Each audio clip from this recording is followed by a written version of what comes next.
That's a bucket and a foul. Breakaway. Io. Oh, meet me at the rim and don't be late. Give me the hot sauce. Did you not get the memo? Derrick Rose can go upstairs. Oh, he's Martini. The steal. Wait for the lead. Yeah. Big time plays. Big time plays. Gimme for the win. Go! Oh, my God. I cannot believe this. Improbable.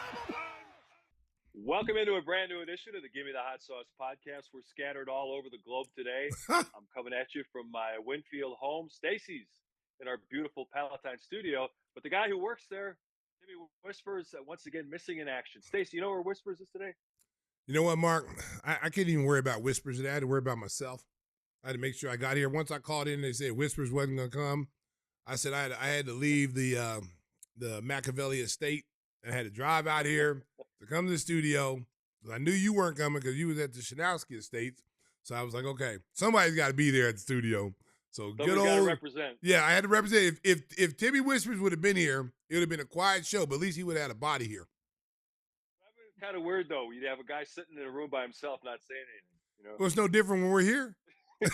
When both of us are here, it's no different. He sits over in his chair quiet, so it'd have been like business as usual.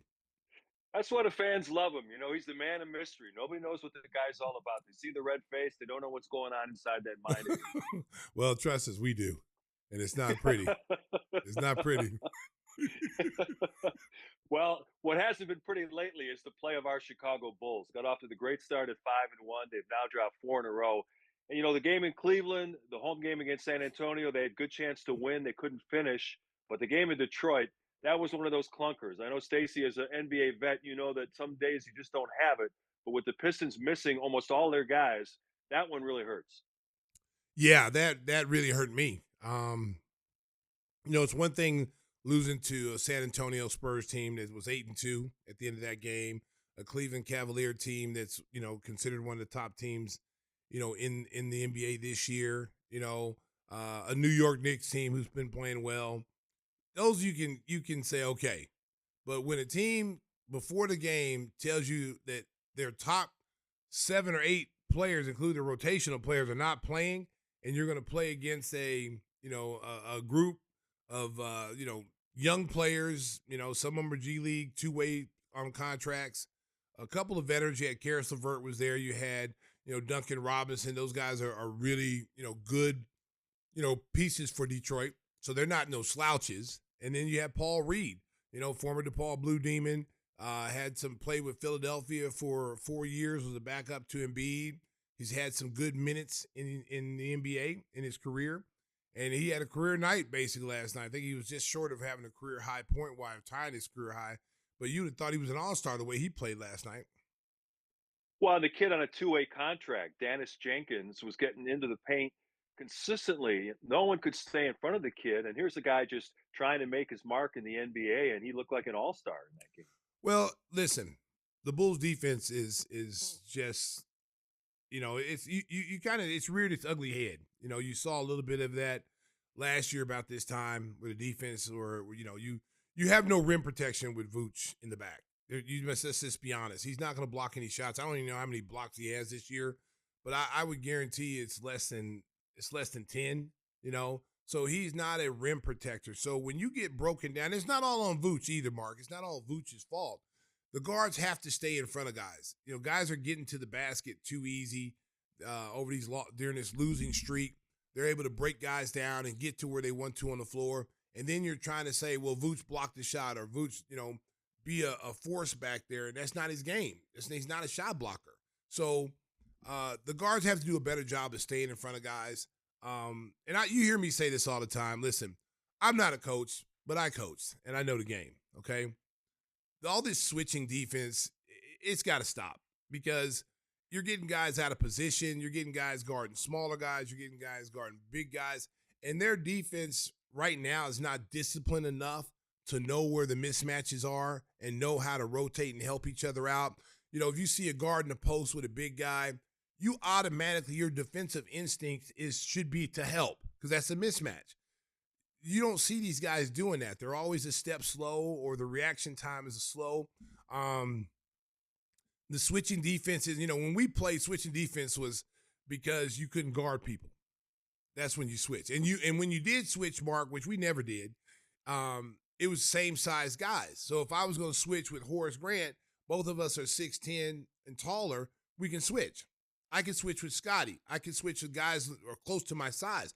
But I'm not going to switch with John Paxson. I'm not going to switch with Craig Hodges or B.J. Armstrong and guard an Isaiah Thomas. Even though I can move my feet and stay in front of those guys, that's a mismatch. And so, in 90s basketball, you stayed away from that. And you watch some of the good teams in the NBA, they don't do a lot of switching. Guards get over screens. They fight over screens. Miami is one of the really good defensive teams. They're always in the top 10 in defense. Their guards fight over screens. They make it so difficult for you to screen them because they're so physical at the point of the screen that big guys don't want to set screens on them because they don't want to get hit in the thigh. They don't want to get in the bread basket. So they try to, when you go set a screen on a guard who's going to fight over the top, you know that you're going to get punishment. You're trying to inflict punishment on him on the screen, but Mark, you know you're going to get something back. So when you go up there and set that screen, you might not be as hard as you want. I'm sure you and Adam at the broadcast table could tell right away the Bulls were flat. And the quote from Kevin Herter was really damning after the game. He said, "This happens all the time in the NBA. You see the other team has guys out and you relax." He said, "We got kicked in the teeth." And he said, "We were lackadaisical throughout the game." When you have one of your guys, a veteran like Herter, saying that we didn't come out with the right approach, that really reflects badly on the team, especially when you knew they had 3 days off coming up. They really should have been going all out to get that W in Detroit. Well, and I said this about this team. You have to learn how to handle success. Okay, when you started off 5-0, you were talking to the NBA. Everybody was excited. The Bulls Nation was excited. Everybody was excited about this team being 5-0. It's like, okay, they finally got it. Some click. They got the right combination of players. They're out there competing. They're playing at a high pace. They're sharing the basketball. We all must eat, or everybody eats. That was the motto. Well, everybody's not eating right now, okay? There's people starving right now in this losing streak because they're not sharing the basketball. Last night was probably the first time all season that they didn't have 25 or more assists. And a lot of it has to do with Josh Giddey being out. If Josh Giddey plays in these last two games, I think you win these games. I know you win last night's game. Josh Giddey didn't mean that much to your team. And we got to stop making excuses. Well, we didn't have this guy. We don't have that guy. Well, they played with 7 or 8 of their top players not playing. Right. And they went out. But here's the thing about this, Mark, and I said this last night. Detroit is a young team. They might be just a little bit older than the Bulls team. If you take Vooch out, they might be a little bit old, but they're still a young team. So they're starting five. When you look at Cade Cunningham, Duran, Thompson, when you look at these guys are like 22, 23 years old, and they're some of the top players in this game. So now when your bench is playing against these guys, Paul Reed is going up against Isaiah Stewart and going up against, Duran every day. And he's getting better, and he's making them better. Iron sharpens iron. So that's why that bench, I was not surprised that bench came out and played that way yesterday because they're playing against really, really good starters in front of them. And that's what we had here in Chicago when you win championships. A good team, you want your bench to be good. You want your players to, when they come to practice every day, Mark, they know they got to work. They know they got to compete. They got to come out and give their best effort every day in practice because they got a guy behind them that's starving, that wants to play. You only person in our team, in the championship team, that you could say didn't have to worry about anybody behind him was Michael Jordan. Okay? Everybody else did. I mean, Scotty too. I'd say probably Scotty. But everybody competed. Everybody competed. Michael Jordan competed at a high level. It didn't matter if he knew he had no one behind him. He still competed. So when you have competition amongst your own team, think about last night. Detroit says, hey, look, I go against Jason Duran, Reed. I go against Jason Duran every night. The point guard. Oh, you know what? I go against Cade every night, every day in practice. So going up against the Bulls is not intimidating because I'm playing against an all-star in Cade. I'm playing against, a physical presence in Isaiah Stewart and Jalen Duran. They're not afraid. That's why they look so they got after the Bulls. They got after the Bulls. And I do believe that because this league is scouted very well, I believe Detroit scouts have been, not only did they play us the first game of the year, but they've probably been scouting us a little bit longer, you know, and I guarantee you the slow starts that the Bulls have had, even when during that win streak, teams are starting to say, hey, look, they come out the gate slow, so you can jump on them early. We saw New York do it. You know, we saw Milwaukee. We saw teams jump out on the Bulls early, and the Bulls have come back in that second half or second quarter because their bench got them back in the game. But their starters sometimes get off to a slow start. Talk about the other 3 games during the losing streak. They were basically done in by superstars. The game in Milwaukee was close, and then Giannis took over. I think he finished with like 41 points.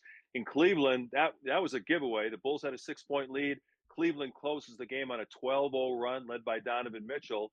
And then Wemby did Wemby things in the San Antonio game, hitting those 3-pointers late with, I don't really necessarily blame Vooch, but he's a little bit late closing out. They probably should have sent a double team at Wemby to get the ball out of his hands. Well, here's the problem. And this is something that Billy's going to have to address is that, if you're playing so many people, you have to say whoever's playing the best in certain situations is going to play at the end. Okay? You look at Jalen Smith over this 5-game, these last 5 games, he's putting up astronomical numbers coming off the bench in a short period of time. He should have been in the game in Cleveland at the end of the game, and he was up plus 18 in that game, plus 18 when he was on the floor. Io was a plus 14 when he was on the floor. Both those guys were on the bench in that last 6-7 minutes against that Cleveland game when Donovan Mitchell got off. Last night, when you look at, or let's go to Wemby. You go to Wemby. Vooch is not an isolation defensive player. Vooch is not a rim protector.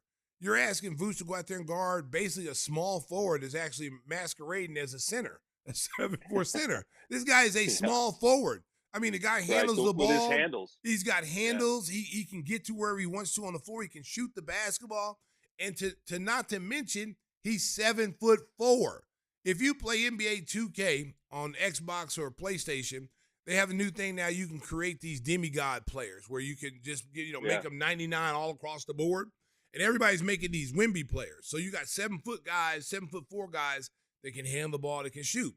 It's exactly like what you see with him. And at the end of the game, Wemby, the Spurs were horrible at the 3-point line. Don't get fooled by what Wemby did. Wemby was the best shooter on the team. I think Wemby was 6 of 9 when he hit those shots. He finished 6 of 9 from the field. The rest of the team was like 4 for like 20. They couldn't hit nothing. And so when you're starting to think about, you're looking and seeing like, okay, who's hot, who's not. Okay, you should already know this going into that fourth quarter. We can double off Castle. We can double off this guy. We can double off this guy. And then we can rotate because you definitely want to get the ball out of superstars' hands. When other teams go like Donovan Mitchell, he's going to wait to the fourth quarter to get, even though he struggled and the Bulls did a good job defensively against him in the early part of the game, he's still a superstar player that loves these moments. Giannis loves these moments to be the man in the fourth quarter. Wemby, who's only been in the league 3 years, he's loving this moment. Did you see how Wemby got the ball at the top? He held it and waved everybody off. You go there, wave the you go over away, here. I don't need a screen. I got this. I'm finna take this dude. And that's exactly what he did. Now, me and my coaching hat, I'm saying, all right, Castle's probably the second most dangerous player on the team. So I'm not going to leave him because he's got the ability to put the ball on the floor and get to the rim and get 3 points the old-fashioned way. But I may leave, whoever else is out there. I might leave, Cornette. I might leave him. Go double big to big. Get the ball out, rotate, because Cornette's not going to fan out to the 3-point line. So you can get your rotations is to basically rotate into the paint, play a mini zone to make sure that ball doesn't come to Cornette if he decides to throw it. But to let him go out there and isolate you one-on-one, or anybody isolate you one-on-one when they have the ability to do that, it just didn't make any sense. Well, the glass isn't totally empty. Obviously, the Bulls are off to a 6-5 start. They played against very tough competition. I think if you looked at the schedule when the season began, you'd say 6-5 after 11, I'll take that. But you just hate to have the streak, especially the 2 games they basically couldn't close on. But hopefully they get Josh Giddey back for the start of a 3-game road trip in Utah on Sunday. Kobe White is close. How much is getting Kobe back going to add in terms of a guy that can give you some one-on-one scoring when things kind of dry up for him. Oh, it's going to be huge because he would be huge down the stretch of these games right now. I mean, being able to have a guy that they can go out there and knock down a three-point shot, a guy that can take his man off the dribble and finish at the basket with a 6'5" frame, he would be huge. I mean, having him and Giddey back. I mean, those listen, we realistically could have and should have and would have. We should be 8-3 right now. Yeah, we should be 8-3. Okay. This team has to be able to find ways to win these dog fights, these street fight games. And you're street fighting against, a bully, someone that's bigger and stronger than you. And so you're going to have to find a way. You're going to have to poke. You're going to have to bite. You're going to have to claw. Whatever you got to do to beat that bully, because the better teams are bullies, okay? Milwaukee's a bully to the Bulls. The Spurs were a bully to the Bulls. Even though they're a young team and they turn, but they're a bully to the Bulls. Philadelphia was a bully to the Bulls. So the teams that are actually better than you gotta scratch, you gotta claw, you gotta fight dirty. You can't fight the way they're fighting. You have to fight dirty. You gotta punch, bite, hit him in the breadbasket, hit him where the sun don't shine, whatever you gotta do. Stomp on a toe, bite, pull eye gouge, whatever you gotta do to win and to close these games out. And I think having Kobe back, I think having Zach Collins back is going to help, and then having a healthy Giddey back. Because I think if Giddey's healthy, these last two games that we lost, I think we win those games. I think we win the game against Cleveland. He sprung it, he hurt his ankle in that game, and he was not the same at the end of the game. He was still able to get to the basket, but he had no lift in that ankle, so therefore his shots came up short. Cleveland didn't do anything to stop him. He could get to the basket anytime he wanted to, which he was doing that. He just didn't have the explosive lift that we've seen him have. And so, therefore, his shot was a little short, and it hurt the Bulls. And so that's why, in that situation, you might have to make a decision if you're Billy Donovan. Like, hey, listen, love to have him. He's hurting right now. He's laboring. The kid wants to play. He's a tough kid. He doesn't want to miss games. But sometimes you have to save players from themselves. When you saw that ankle, the way he twisted that ankle, you knew it was bad. You knew it was bad. And it was so bad that, there used to be an etiquette in basketball amongst players. If someone got hurt, you didn't laugh at him. You didn't laugh at him until you knew they were okay. Or like they got it quick, then you laugh. Some of the stuff Cleveland players are doing, I wasn't really feeling that. The Johnny Bryant kid, acting, falling on the ground, laughing and giggling. I didn't really like that. And I'm old school, I know if I'm coaching a team, the next time we see him, he's going to get it. He's going to get it. You don't do stuff like that, man. And it's a fraternity in this league. No one was doing that when Gordon Hayward, his ankle got dislocated. No one was making fun of him because they knew how serious that injury was and where he was coming back from. And you don't want to see anybody getting hurt. You don't wish any bad things on anybody. Josh could have broke his ankle. It wasn't nothing that the player did to hurt him. I think it was DeAndre Hopkins, I think was who did it or whatever. Oh, no, not DeAndre. Hunter. I think he did it, but it wasn't like it was a move. Josh just ran out there trying to run him off the 3-point line and just stepped wrong. It wasn't like he jab stepped and he crossed him over and he fell. I can see guys laughing about that. This is a guy just closing out on a shot and his foot caught on the floor and he could have broke his ankle. And it just wasn't cool. Maybe I'm just old school, Mark. But, I didn't like that. I didn't like that at all. Hey, a couple other NBA topics before we move on.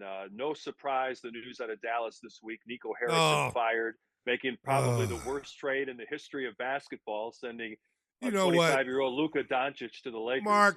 Mark, that dude was a scapegoat, okay? You don't make that trade unless the owner signs off on it, okay? The owner agreed to that trade. The owner wanted that trade to happen. You just put Nico Harrison out there to take all the bullets. No general manager. It wasn't like Nico went and said, you know what? Screw the owners. I'm gonna trade Luka. No, he didn't do that. Plus, they were new owners anyway. They just purchased a team from Cuban. Okay? So they're not gonna trade their franchise player unless there's a reason why they're trying to trade him. The way it was, Stacey, the way it was done, though, they only negotiated with the Lakers. Yes. Paul had his hands all over that, the agent. And, if you got a talent like Luka Doncic, hold an auction around the league, get the best package you can. They only got one first-round draft pick. They didn't get Austin Reeves in the deal. And Anthony Davis, as talented as he is, it's been just an injury waiting to happen for the last It few was years. it was an inside job because again, from this just hearsay, Nico Harrison worked at Nike, which is Rob Pelinka knew him through Kobe, and they were friends, and they struck up a friendship.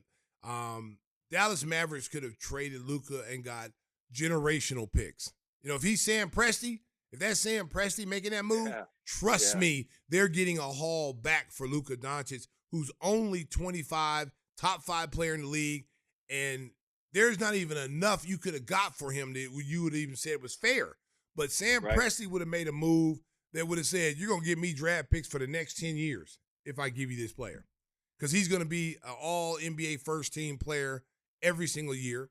He's probably going to be MVP a couple times before he retires. So you're getting that. I don't really know what draft picks are coming along and how many of them are actual, franchise savers or franchise players. But you're going to give me draft picks for the next 10 years. And look at the vault that Oklahoma City has. So to not go out there, and Oklahoma City probably gave you more than what the Lakers gave you. Oh, yeah. And they would have said, look, you can pick anybody on our team except for Shai Gilgeous, and I would have probably say Williams. Those are the two guys that are untouchable. I think they would have got rid of Chet if you could have got Luka and draft picks. Oh, sure. Yeah. So for that deal to happen, and if David Stern was alive, that trade would have never went down. If he stopped Chris Paul from going to play with Kobe, what do you think he's going to do there? It happens in the middle of the night. I mean, the word came out late. I mean, it was the way it came down. I thought it was so fake. Weird. I thought it was fake. And you look at Rudy Gobert, who's just, a big guy, a shot blocker, got like 4 first-round picks. Yes. Mikal Bridges got 5 first-round picks. And you get 1 for Luka Doncic, who's the top 3 player in the world. That's why I say, Mark, is the bottom line is Nico Harrison did not work alone. The owners are passing the buck on him and letting him take the heat and let him take all the fire and the ire from the fan base. They know damn well they signed off on that. Because any owner in their right mind, if you didn't have an agenda, why would you make that move? Why would you not tell your general manager, like, is this all we can get for him? If we're going to trade him, now, if you think we need to trade him, Nico, cool. Let's trade him. But, man, I mean, I'm not the best basketball expert. That's what the owner's saying. I mean, I'm not the best basketball expert, but I'm sure we can get more for him than what we're offering. Why not go to Mark Cuban? Mark Cuban basically told him not to do it. He said, don't do the deal. So from my inside information, what I've heard people say on these inner circles is that they wanted to move the Mavericks to Las Vegas because they're from Las Vegas. They own a hotel, a casino in Las Vegas. They wanted to move that team there. The NBA has different ideas of what team is going to go to Vegas. They don't want the Mavericks to go to Vegas because the Mavericks has a loyal fan base. Their fan base is loyal. They've been loyal since they moved to Dallas. So, of course, the league wasn't going to let that happen. So then, okay, well, you know what? You're not going to let that happen? We'll fix you. We'll trade Luka Doncic. And out of spite, that's probably what happened. I don't know if it's happened, but that's what a lot of people are talking about. And then the fact they try to blame, they try to, sabotage the kid by, saying he's a drinker, he's never into shape. Bottom line is they didn't want to have to pay the luxury tax when they had to pay him the super max. Because he's on he would have been on he's already on super max anyway, okay? Yeah. He was getting ready to go into the second super max. How many guys in the league have gone to 2 super maxes? You have to be a young player to do that. Right. Luka came in as like an 18, 19-year-old and played beyond what they thought he was going to play, so he got the super max. Now he's getting ready to go into the upper super max now, double super max. He getting ready to make about 800, like he's going to be like a Tony from the Lakers. I mean, from the Dodgers. Yeah. He's going to make that kind of money, and that's what they were afraid of. They're like, oh, man, we're not going to be able to pay this guy this kind of money. Maybe they don't have the revenue coming in from the fan base. Maybe they don't have their marketing stuff is not like the Lakers or some team like that who can afford to pay him. New York. So they're like, well, we're looking at the future. We may not be able to afford this kid. So there's a lot of reasons why they got rid of him. But you put that off on Nico Harrison and make it like he went rogue. I'm going rogue. I'm going to talk to the Lakers only. I'm closing the door. No one knows what I'm doing. I'm just going to give Luka for some toothpaste and mouthwash, a bag of Doritos, a broken down Anthony Davis, and what else can we give him? Maybe some Little Debbie snack cakes. Speaking of Anthony Davis, is there a chance he could be on the move? I know a lot of the NBA insiders are suggesting it's time to blow it up and rebuild around Cooper Flag. They only have one draft pick this year's, and then they traded away a lot of future picks, so maybe they try to recoup their draft inventory. The Bulls have been mentioned as a possible target. Naturally, Anthony Davis is from Chicago, but the trades that have been speculated would be Kobe White, Vucevic, and a couple of first-round draft picks, and that's way too much to give up for a guy who's 33 and always hurt. Let me tell you something, Mark. You're not getting any draft picks for him. I'm sorry. If I can make it work by sending players, so be it. But there are people on our team that are untouchable in my eyes. You can't trade, okay? I'm not giving up Modest. I'm not giving up Kobe. I'm not giving up Giddey. Those three guys are, in my eyes, untouchable. Unless you get a younger superstar. Like if you're trading for Luka, the whole team's got to go. Right. The whole team's got to go, okay? But you're talking about Anthony Davis, who, when healthy, is arguably top 10 player in the league. But we haven't seen a healthy AD for a while, and it's every year it's something where he misses 40 games, 35 games here, 40 games there. He just can't stay healthy, which is hard. It's insane because it's like, you remember him at Kentucky. You remember what kind of player he was. You remember what kind of player he was the first 3 years in New Orleans. And to see him now, I mean, I would love him to come back if you could guarantee and see in the future that he's going to play 70 games a year for us. If you could get 70 games a year out of him, I would do that deal in a second. But you can't guarantee that. You don't guarantee. Right. You can't have a situation where you bring a kid back who's from Chicago. Maybe he gets motivated coming to Chicago. Maybe his mind's like, I'm not going to miss any games when I come to Chicago. Maybe the pressure of being here in his hometown. Because, when you come here, there's something about Chicago players. Like, they're the toughest players to play basketball. And you don't want that stigma like the guy can't stay hurt, can't stay healthy, he's soft or whatever. Coming back home, you don't want that. So maybe that forces him to play 70, 75 games a year. I don't know. But the risk is the reward is not worth the risk, because if you give up all this, you give up your draft capital, and we see how important this draft is. We're talking about this draft coming up this year. They were talking about last year's draft was supposed to be unbelievable. Yeah, this one's better. This might be the best draft we've seen in probably 12 years. The talent is so enormous, and it's not top heavy like it was last year. You're going to probably get a good player from 1 to about 20. You're going to get really, really good player from 1 to 20. That's how deep the draft is. And every day someone else pops up.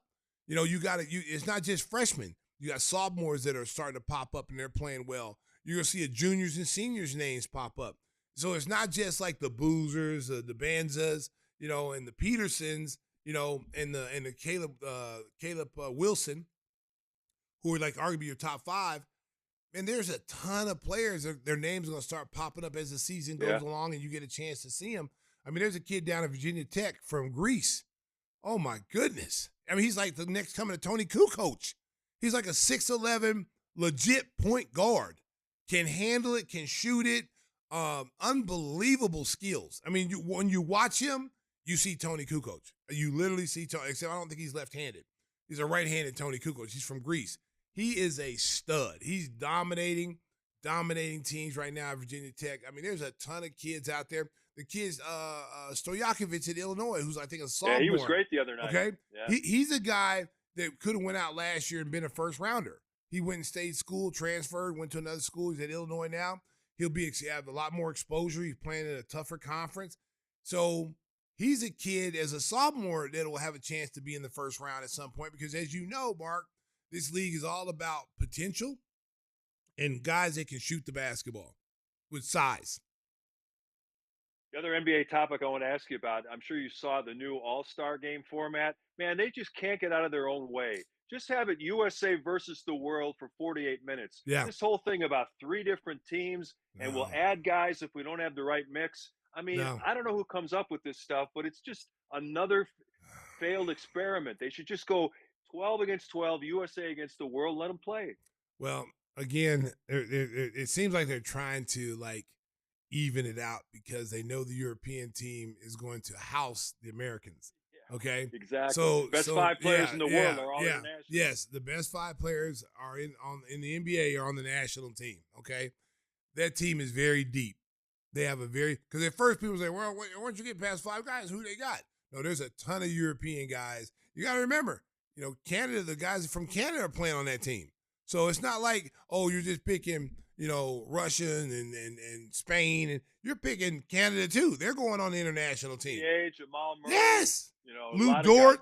Lou Dort. I mean. Wiggins. Wiggins. I mean, oh, my goodness. I mean, you could there's going to be it would be embarrassing. That, as you know, that was my idea way before they even thought about this, is to put the European guys against the American guys, and let's see who wins. And I guarantee you, and I said this, the pride of the Europeans, they're going to go hard. Giannis and them going to go hard. They're going to play to win because they know they're representing their country just like they do when they're in the Olympics. They want to look good for their country. These guys over here, the American guys, they want to, we're not going to play hard. We're not going to hustle. We're going to, we're just going to lollygag around. You shoot threes. I'm not going to guard you. You're going to get embarrassed. So that would force them to play because they know they will get embarrassed and get beat by 50. And you have all these people saying European basketball is better than American basketball. Then it'd be like a rivalry of that. And the American players don't want that. The American players, just like in the Olympics, they got a chance to see how close everybody is in Europe. How close these countries are. France is on their heels.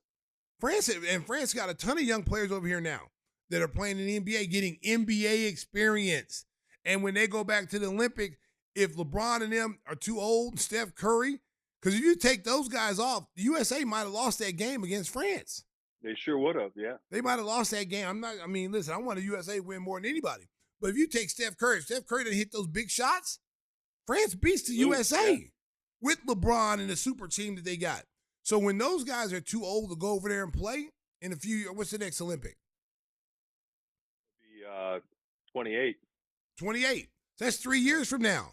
You think LeBron's going to be over there at 45 trying to play? No. Steph Curry. None of those older guys. None of those guys on this last team are going to be over there. So you're going to rely on guys like Anthony Edwards. You're going to rely on those kind of guys to go over there and play. AR-15, Austin Reeves. Those are the guys that you're going to send over there to play.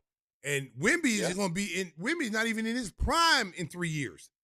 He's just where you see Wemby right now in year 3 is not where Wemby's going to be when you see it year 7. Okay? He has made huge strides from year 1 to year 3. Okay? Once he figures out to get even stronger, get more muscle in his body with what he already does, who's going to stop him?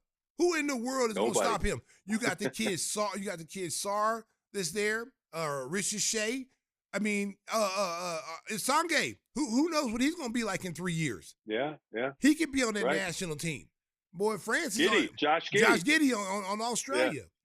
And Luol Deng and what he's done to that African countries, and really, really built up their basketball foundation over there. That team may be a problem. Because Embiid and these guys are not playing in 28. It's going to be a totally different American team over there. And you're going to see like guys like, John Morant, maybe if they allow him on the team. Jason Tatum, who didn't even play on the 25 team. And so it's going to be and Devin Booker's going to be old. He'll be like Steph Curry when it comes time to that. So you looking at a team, these European teams, man, that they're gonna be a tough out. That's why they're doing what they're doing now. It's like, let's put 2 teams together, 2 American teams together. We'll wear them down, and then we'll put a super team. One team will be A and one team will be B.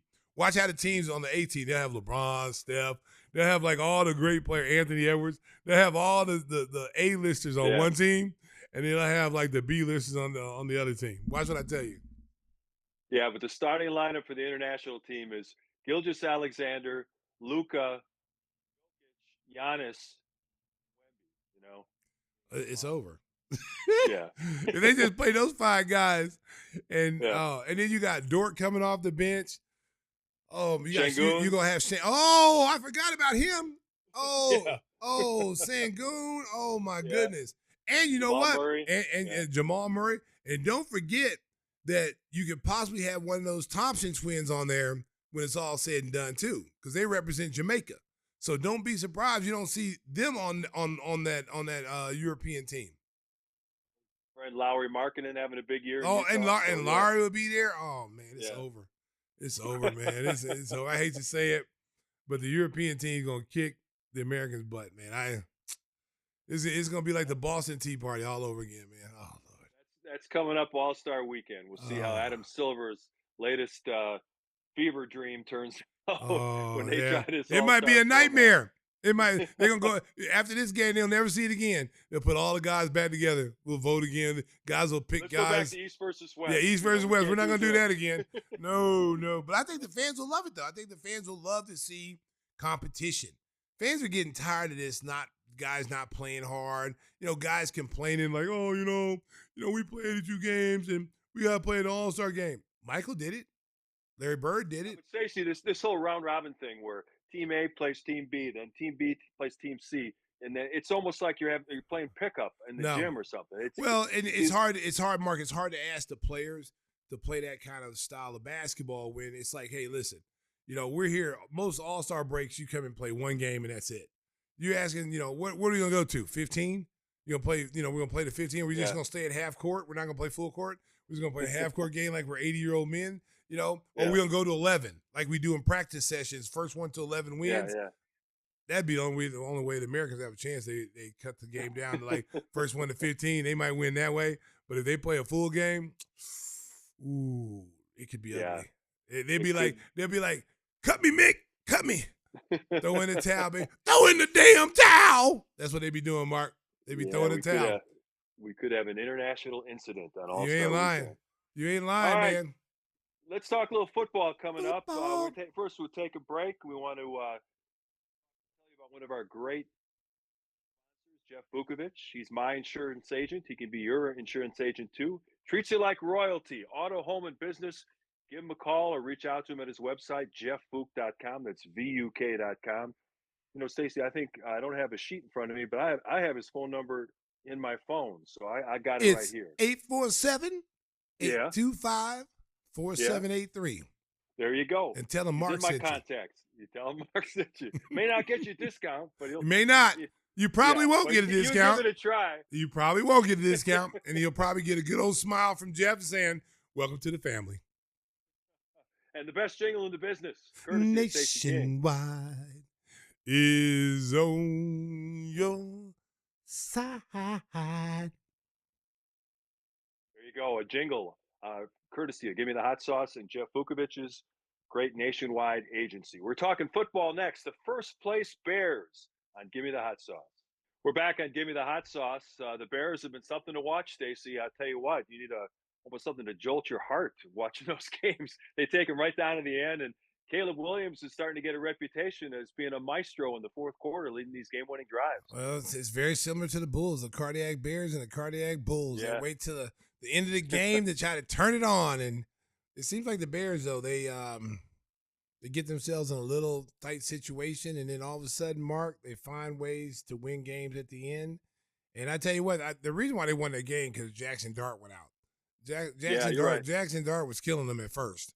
And with his mobility to be able to move out of the pocket and keep the chains moving, had he not gotten hurt, man, it might have been a different story because it seemed like the Bears were just lackluster in the first 3 quarters, and then all of a sudden they turned it on at the end when he went out, and that was the difference in the ball game. And the biggest plays that Caleb made were with his legs. He had the one long touchdown run to set up a TD. And then he got the winning touchdown running himself, which was really almost a design run, going around the left end and taking it 17 yards for a touchdown. He wasn't really known for his running ability in college. I mean, he had mobility, but he wasn't just a flat-out runner. He's really shown that skill in the NFL. Well, people forget at Oklahoma he ran the ball. He ran the ball a lot, in the spread offense. When he went to USC, he became more of a pocket passer. So that's what they remember him mostly as because he won the Heisman at USC. And so they went to more traditional pass style when he was there with Lincoln Riley. But he's an athlete, man. He can run. And that block by Cole Kmet that kind of sprung him at the end. He might have gotten tackled if it wasn't for Cole Kmet. He might not have scored. That was a great block. You see guys sacrificing themselves, Burden had a huge catch down the stretch to move the chains. He's starting to get other people involved. Odunze didn't catch a pass the week before. All of a sudden, he became a target again, and it just starts to open up that he's hitting other receivers. Not just, Odunze. He's moving the ball around, and he's dealing. The Bears picked up veteran C.J. Gardner-Johnson. Basically, he was at home hoping for some team to pick him up. He kind of had a stormy past where they said he's not a great locker room guy. He's been a revelation in the 2 games he's played. He had 2 sacks in the game, forced a fumble, and his sack of Russell Wilson late got him the ball back with a chance to win the game. Well, when you sit at home and you realize that nobody wants you, and you don't know if you're ever going to play again, it makes you rethink how you're going to be if you do get that opportunity, because you're going to be awful thankful that you got an opportunity to play. So you got a hungry player now in him, and he's gonna make the most of his opportunity because he knows he wants to stay in this league. And the last thing you want to do is know that you still had years left to play and you weren't able to play because of rumors that you're a bad locker room guy or you're not a team player. And the Bears got a good one so far. So with the Packers laying an egg on Monday night and losing to the Eagles at Lambeau Field, the Bears are now tied for first place at 6-3 with the Lions. Now, we remember what happened in Detroit week 2. They just stomped on the Bears. So what do you make of the Bears at the midway point of the season? Are they for real at 6-3? I think they are because, when we first started out, you looked at the schedule where everybody was like, lost. Yeah, because they had a very difficult schedule to start off with. And then, they're sitting at 6-3. And the games that they lost, they could have won, so it's not I think they're real. I think their offense has to be more consistent if they're going to get, go deep into the playoffs and put themselves in position to maybe win their division. They got to be more consistent because you can't wait 3 quarters before you decide that, okay, we got to turn it on now. We're losing to a team that we should have been beating, because when you go back to that schedule, you had Cincinnati, you had Baltimore, and then you had the Giants. And we said 2 of those 3 games they should win, and what happened? Yeah, and the Giants now, they fire their coach, Brian Dable, after blowing 4 fourth-quarter leads, and they're going to go to their 3rd quarterback, Jameis Winston, on Sunday against the Packers. I mean, everything blew up in New York after that. Well, and you know what? Listen, and they're probably going to blow up at him because also his game management of his players. It was clear that Jackson Dart was not the same, and he got a concussion. The play they said he got a concussion on wasn't the play he got a concussion on. The play he got a concussion on was when they sacked him and knocked his helmet off, and they are still tackling him, and he went to the ground, and then I think Edmonds fell on top of him. Because they didn't know he didn't have a helmet on. They were just sacking the quarterback you normally do. It wasn't like they were intentionally trying to hurt him, but all those bodies on top of him and his head got drove into the ground. That's where I thought he got hurt at. I didn't think he got hurt at the play they said he got hurt at. And I also think because their coach, the last time he was in the protocol for concussion, he was rushing him, trying to get him back out there to play. He was yelling at the doctors. And I think they looked at that and said, you know what? We can overlook your play calling, but when it comes to the safety of these players, no, we can't. And I'm sure that they saw that again. It was like, no. And that team should be better than what it really is right now. Sure should, yeah. You're going with a rookie quarterback. They got a good one in Jackson Dart. I think they found a really good future quarterback. I think he'll take a big jump next year, being in there, and they'll get their neighbors back who got injured, who was a big-time receiver for them. They'll probably get another receiver in the draft, and they'll be much better, and they're going to build around Dart.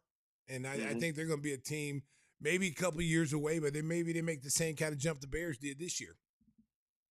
Looking at the Bears' schedule, 8 games left. 4 of them are in the division, the NFC North. As we mentioned, 6-3 tied with Detroit for first place. It all starts this weekend. They go to Minneapolis. Of course, they kind of gave away a game to the Vikings in week 1, that Monday night game. What do you think about their chances going up to Minneapolis and getting a W?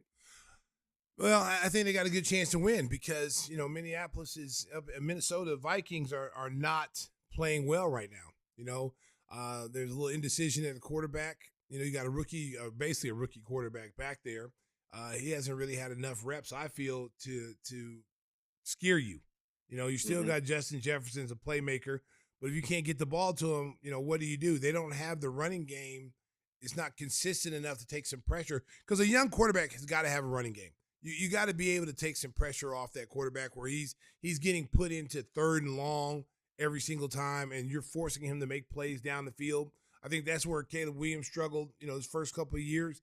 They didn't have consistent running game. I think the reason why he's having success now is because Swift is consistent, and then the rookie they got is playing really well. They got a consistent running game behind him to take pressure off him to make plays. Now he's, instead of being 3rd and 10 or 3rd and 15, it's 3rd and 2, 3rd and 5. Those are makeable situations for a young quarterback. And I think, that's where, when you look at the quarterback in Minnesota, Chicago kid, it's just he's coming. JJ McCarthy's coming off a knee injury. He shows you the skills, he shows you the ability. He's got to get the time, he's got to get the reps. And rookies normally struggle, and you saw it last week. They struggled last week, so it'll be interesting. Bears have to get that game. It's a winnable game. If they go up there, it's a divisional game. It shouldn't be hard to get up for. To try to get up against the Giants is really hard to get motivated to play the Giants. Like, you should beat them. So you look on the schedule and like, oh, that's a win. And it's kind of like the Bulls. The last night in Detroit, they look at the Pistons. Oh, they're not. They're 7 of their main guys are sit out. It's an easy win. And you're in a dogfight at the end, and you have to find a way to win games. That's what happened to the Bears last week against the Giants, and hopefully they don't have to do it this week against the Minnesota Vikings. So we're almost at the midpoint in November. This is when college football gets into its most meaningful games. 2 huge games coming up in the SEC. You've got Texas at Georgia. Texas would probably be eliminated if they lose that game from the college football playoff. And your Oklahoma Sooners going out to Alabama to take on the Crimson Tide. Listen, Mark, we own Alabama. Okay, we beat Alabama. We beat Alabama the last 4 or 5 years, consistently. All right. So this doesn't scare me. But I will say this. Alabama has been playing much better since they lost that first game they lost. They've been playing much better. If we lose this game, we're out of the playoff race. We're out of it. Yeah. We're out of it because that'll give us 3 losses. And the 3 losses were not very good losses. We lose to Florida. We lose to, Alabama. We lose to Ole Miss. No, I tell you about we lost to Texas, Ole Miss, and Alabama. We didn't lose to Florida. That was Texas. But we can't afford a loss. We got to run the table.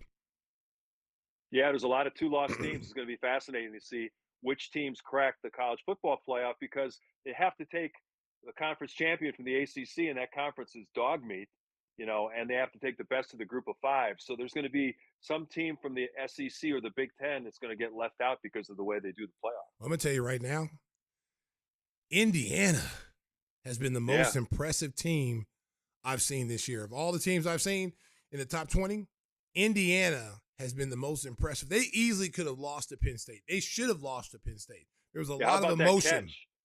I mean, listen, I'm going to tell you something. That wasn't the only catch that they were making. They had a kid on the team, Mark, coming in the game, a receiver, like a slot receiver.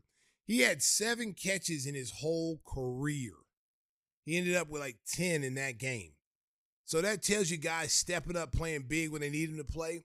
The quarterback looked like an average quarterback. He didn't look like a future number 1 quarterback to me. But when the game was on the line and they had to have that drive, he looked like Dan Marino. I mean, he did. He drove that team down the field. There were some big-time throws and big-time catches. And when they had to have that win, they could have easily folded. Once Bowman went in for that touchdown for Penn State and the crowd was into it, you're like, oh, man, it's over. There's no way in the world Indiana. And they had to go the length of the field to score in a college game, and they had to manage their timeouts perfectly so they could give themselves a chance just in case. Man, I tell you what, boy, that was impressive. Indiana's been the most impressive team. I thought I in a million years, I never thought I would say that their football team was impressive. Yeah, they're ranked 2nd in the country behind Ohio State. We could have 2 unbeatens, Ohio State and Indiana, in the Big Ten championship game in a few weeks. I think you're going to see that. I think you're going to see that because the only team I think can cause anybody any problem is Oregon, and they've already beaten Oregon. Indiana's already beaten Oregon. So I don't know if Ohio State plays them, but that'd be Ohio State plays Michigan last week. They're not going to beat them. Michigan's not going to beat them. Now they beat them 6 times in a row. They're not this year. Not this year. Michigan is not the same team. They're not the same team they were when Harbaugh was there. There's a big difference. And then last year they won. A lot of emotion, on that. but they're not beating Ohio State this year. I hate to say it. I know your son. He's probably listening right now to the podcast. Hey, my daughter went to Ohio State. Yeah, so she's probably cheering. She's probably cheering. Way to go, Stacey. You know what you're talking about. My dad didn't know what he's talking about. You know what you're talking about. Way to go, Stace. Ohio State is going to win. It's civil war over the Thanksgiving table. Yeah. Year, And where are they playing? Are they playing at Ohio State or are they playing at Michigan? Michigan this year. That's the only thing that makes it kind of dicey because it's really tough to win in Michigan for them. And, so you give them a puncher's chance, but their quarterback's too young. He's too young right now. Let me tell you something. Down. Underwood is going to be a stud in a year or two. Yes, he is. Okay, he's going to be a stud. That's going to be a game where Michigan runs the table against Ohio State once he gets some seasoning underneath him because he's a big-time athlete. He's got a good arm. Right now, he's not reading defenses the way he should be reading as a freshman, but that will come in time because he's a student of the game. He will get better, and he's going to be a problem for everybody in the Big Ten. About next year, he's going to be a problem because when Oklahoma played him this year, he saw so many different defensive coverages that he wasn't used to seeing, and so he struggled. And you're going to go up against an Ohio State team who's going to have a lot of different – I think their defensive coordinator is an NFL guy too. So you're going to see – Yeah, Matt Patricia was with the Patriots. Yes, you're going to see a lot of different coverages, a lot of different looks. Their quarterback, Ohio State quarterback, Saying is starting to look like a Heisman Trophy candidate. He's throwing the ball around. The receivers are big time. It's just not Michigan's year, Mark. It's just not. Tell Eric, I'm sorry, man. It's just I'll not. pass that along. I like Michigan, but it's just not their year, man. It's Ohio State. Before we get out of here, it's our regular feature. What are we watching? Stacey, have you caught the first few episodes of Mayor of Kingstown on Paramount Plus? No. That is such a great show. It's a great show. Jeremy Renner plays the mayor who just kind of tries to keep the gangs in the prison from just imploding. And Stacey's got the feel of The Wire to it. Yeah, it's got that grit. It's gritty. Yeah. Anything can it's happen at any moment to somebody. Yeah. It's and plus he's a good actor too. He plays that role to the T. Mayor Mike. I mean, it's crazy. It's well written too. Yeah, it's well written. I would tell people to watch it if you like The Sopranos and The Wire. You like those kind of shows.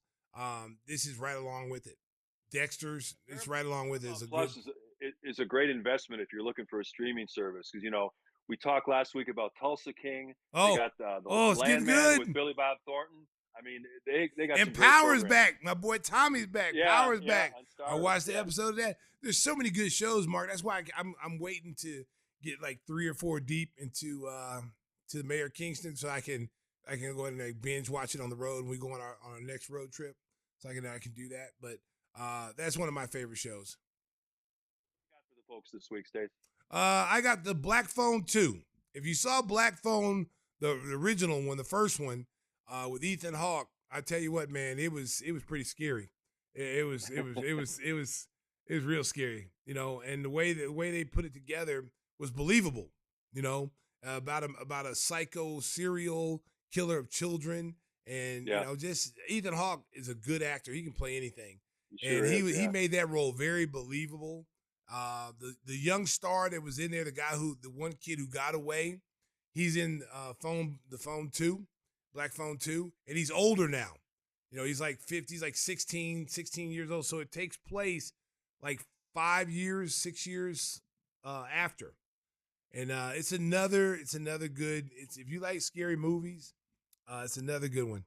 I can't give you because I always get criticized every time I tell somebody what's going to happen. Oh, Stacey, I might as well not see the movie now because Stacey told me everything. So you can't hold me hostage when you wait 10 years to see a movie. Okay, you can't say, well, when was the last when did you plan on seeing that? Well, I didn't see it when it came out, and it's been 10 years. I wanted to see it, so I waited 10 years to see it. Well, I'm not responsible for you waiting for 10 years. If you didn't see the movie, it took you 10 years to see a good movie. That's your own fault. Well, Stacey's getting ready to hit the road so he can catch up on some programming in his hotel room. The Bulls will play in Utah on Sunday. Then they've got a tough game, obviously, back-to-back going to Mile High City. That's a terrible trip. That's a terrible trip. And then Wednesday they play in Portland. That's a terrible trip. Quick too. That's been that's probably the shortest West Coast trip we've ever been on in the history of the Bulls. It's a terrible trip. There's no way in the world they need to do away with back-to-back games. There's no way in the world that you should have us fly out west to play Utah and then turn around and play Denver the next night, back-to-back game. It should be every yeah. other day. Jeez. You know, Yeah. and then you got to you got one day off, and your one day off is not even a day off because it's a travel day. So you got to be on a plane and jump to Portland and play Portland and turn around, come back on Thursday, a day off, and then have back-to-back games on the weekend. The schedule, it's like 5 games in like 6 nights, 7 nights, something like that. It's insane. It's you know, and you got these tournament games sprinkled in there too. You know, the league really needs to take a look, a hard look. I'm not saying shorten the schedule. You still have 82 games, but they've got to, you know, give you some time in between these games to let these guys heal up a little bit. You can't expect a team to play, you know, 5 games in 7 nights. That's, you know, I mean, you just can't. That's why you see all these kids getting hurt. That's why they can't stay healthy. Their body needs a little bit of time to recover, you know, and trust me, we did it, but you know, they don't have, you know, the difference in us is that we had the circus trip. You know, we had the ice, the Disney on Ice, and we were on the road 16 days, 18 days, so they could space out 5 games in a 15-day period. You might be in Phoenix for 4 days in the sun, you know, getting the sun rays. You in LA 4 or 5 days. You know, you weren't playing back-to-back games during that time because of so much space. But now there is no circus trip. There is no Disney on Ice, and it's like they send you out now on these short little West Coast trips. The second trip we go back out to, we go out 3 times because we go play Houston and Dallas and San Antonio on some trip. And then we go out to the California teams, play Phoenix, the Lakers, the Clippers, and Golden State on the next trip. So it's like, it's just kind of butchered up. I'd rather just send us out there and let's go play everybody. Let's go play everybody for 2 weeks. Yeah. Leave us out there for 2 weeks. Let's do that. Before we close, shout out to Noah Senge, who played his first game for the Windy City Bulls on Tuesday. Did you call that game? You call that game, Mark? No, it was in Wisconsin, so we just call the home games. Okay. So he'll be at Now Arena on Sunday. They've got a game at 2:00. So if you want to check out, he looked really good, man. He looked really good. I mean, he was going up against Giannis's brother. I think Oladipo's on that team. Yeah. So he was going up against. Listen, man. Listen. I know he's 18 years old. You know, and I know he needs some time. If he scores another 28 points down there again, that's telling you he's a big fish in a small pond. He needs to be up on the big team. They could have used him, you know, in some of these games. You can find Billy can find minutes for that kid if he really wants to. You know, they can find minutes for him. You know, you can use the excuse, oh, he's too young, whatever, yada yada. He is young. But he might only get 10 minutes, you know. But put him out there against the Sharks. See what he can do. Get out there. You're not asking him to lead the team in scoring. You just want to, if the one thing he does do well, which I've seen so far, is he can defend. He moves his feet very well. He stays in front of guys. He's got long limbs, and he can defend, and he can run the floor. So I like to see him, you know, come up and say, hey, let's play him 10, 15 minutes a game. You know, you may have to eat somebody else's minutes, but oh well, this is a business. You know, if this kid is better than some of the guys that are playing right now, oh well. But he's a first round pick. I think he's the only lottery guy that's not playing on a roster that's actually playing on their NBA team. You know, and it's rare that you see that. Normally you get a lot of it, they're automatically playing somewhere. You know, either they're coming off the bench getting minutes, or, you know, they're starting, depending on how bad the team was. And this team that we have now, yeah, we were winning. We were 5-0, but we're not winning right now. And the one thing that we're lacking is young legs, athleticism, you know, so fresh legs, get out there and guard people on nights like we had there. You know, I'd like to see him. I like to see what he got. I like to see him go out here and play against some of these guys like a Giannis. It'd have been nice to throw him out there on Wemby, you know, at the end of the game and say, stay in front of Wemby. Challenge him and know he's going to shoot. Listen, he couldn't do no worse than Vooch did. Listen, Mark, come on now. Mark, you know I'm not lying. You could do better. You know better than what Vooch did. Oh, you could have put. You could have put out there. Should be 6 against 5. Well, listen, have an extra defense. Listen. Well, you better get used to seeing Wemby for the next 10 years because it's only going to get worse. It's only going to get worse for people because that kid. I'm telling you, man. He dunked the ball, Mark. I don't know if you saw this. He got fouled by, I think it was either, I think it was Jalen Smith fouled him. He when he dunked the ball, Mark, he wasn't even looking at the rim. He didn't see the rim. He just he turned his head because he thought he was going to get hit in the face, and he did this. And I go, oh, my God, he just dunked the ball without seeing the rim. Yeah. So I told Mark Brady, I said, rewind that, man. I said, did y'all see what he did? He said, oh, yeah, he dunked. He got a 3-point play. I go, no, he dunked the ball, but he never saw where the rim was. He dunked blindly. They didn't believe me. They ran it back. They ran it back. Oh, my God, you're right. How did he do that? Because it's Wemby. He's an alien. Wemby. We've seen the future. It is Victor Wembanyama. Stacey, great job as always. Good luck on the road. Safe travels, and we'll do it again next week. Yes, sir. Drive home safely, Chicago. Beep, beep. Oh! He didn't come for the massage. He came for the facial. Don't shoot him. Does anybody know how to post videos to Facebook? There's a block body line. Did he get the invitation? That's a huge three. Mustard. Lonzo left alone. Able to swerve, bend that corner. That's the last time I'm going to see it. Williams straight on. Got it.